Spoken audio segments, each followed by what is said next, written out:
The bond between any genuine relationship, like that of the master disciple, parents children, and teacher students, is something sacred. The stakeholders of these relationships could sense what the other needs, even when the need is not expressed verbally.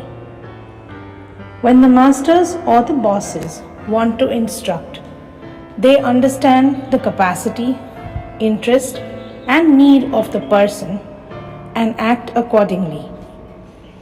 However, the fast-paced present world has somehow managed to deprive us of this ability. It is in this regard Pope Francis' remarkable statement of "Know the smell of your sheep" invites the leaders to know, understand, and feel with the others. Only when leaders sense the smell of their sheep will they be able to have their targets met. As we celebrate Good Shepherd's Sunday today, the readings of the day invite us, just as Pope Francis, to know the smell of the sheep so that we may get to live a meaningful life.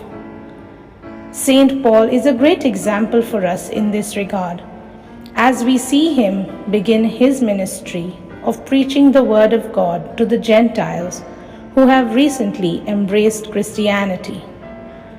If we could just start recognizing and accepting the other as he or she truly is, then we would also pave the way for a better community life, just as Saint Paul builds up the community of God.